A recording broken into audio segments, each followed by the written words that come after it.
Now, the third kind of error I want to discuss is the logical error. And that is often the most difficult one to fix because it will not cause an error message. Your app will just not behave the way you expect it to. Let's see here in the routes.js file where we parse our body. We're retrieving the message here.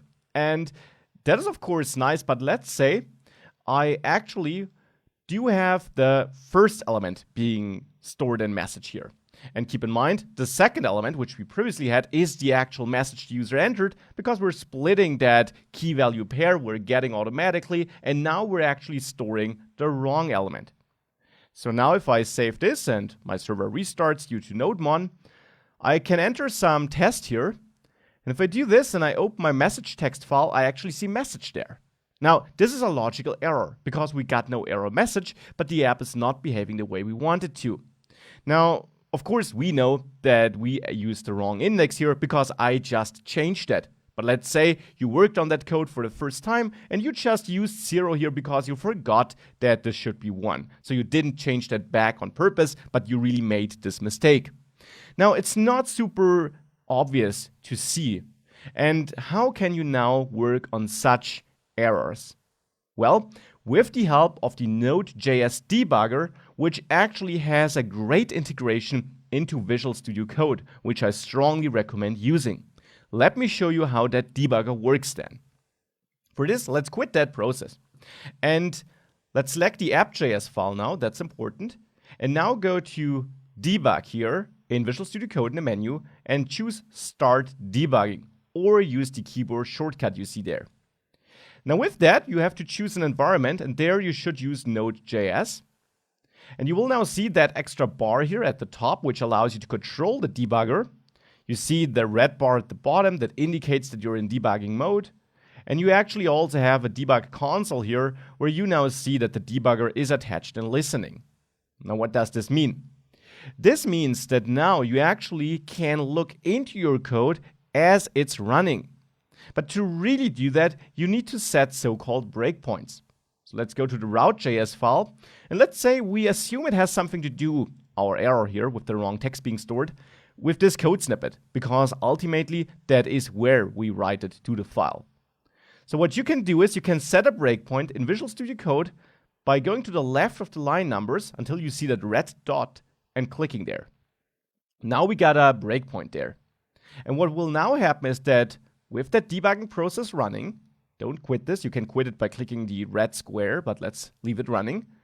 If you now submit some text here, it should automatically jump back and mark this line like this, highlight it yellow, and kind of put this yellow arrow around our breakpoint. This means that the code execution now stopped here. It did not continue, it stopped, and it stopped so that you can look inside of it. And actually, you can now analyze your code in the moment it's running. For example, you can hover over your variables to see what's stored inside of them. So for example, you see that the parsed body is this string, which we're splitting in the yellow highlighted line. You see what's inside of the body you pass to concat, that it's an array with a buffer of length 12, for example. You can even expand this to look into it a bit more and find more details about the buffer in case you're interested here. You also can go to View and then Debug here. This gives you a special debug mode where you see the key variables you have available in your code right now. Message is undefined because we stopped in that line where we would set it, but it stops before it executes the line, so therefore message is still undefined at this point. But parsed body, for example, does hold the value, well, it has, which you can also see if you hover over it. You don't just see local variables, which are available in this function, but block variables too. This is the variable which is also available outside of this function. It's this variable, and you can also look into that therefore. And you can generally click around to see some global values and the values they currently have stored, and a couple of these things. You also can define watchers here. For example, you can click a plus here and then watch message and hit enter. And now you will always see that here. You also see it up here, but if you ever close that, you can define some variables you're particularly interested in and watch them whilst you go through your code. And you also see your breakpoints down there. You see all the breakpoints you set. You can uncheck them here to not stop execution the next time they are reached, and so on. You also see the call stack, which looks very cryptic, but which in the end just shows how the process went through your code. And you can click on these different parts to see where actually this code, which belongs to the code that was executed, can be found. And not all of that is code you wrote. A lot of that is core Node.js code. Okay, so that's the debugger in a nutshell. Now, to work it and to continue with your code execution, you can use that panel here at the top. You can resume code execution with the play button, but we don't want to do that. Instead, we want to step through our code step by step so that we can see when it fails or where it goes wrong. You can do that with this button, which steps to the next line basically, or with this button here, which doesn't just step into the next line, but actually even goes into functions like this one.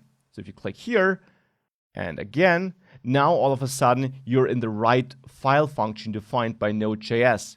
You can step out of there with this key. Now you see, if you continue here, that this wasn't too helpful, but that we can now navigate like this in our code. So now let's make this more helpful. And for that, let's try this again and use the debugger properly now. We'll do this in the next lecture.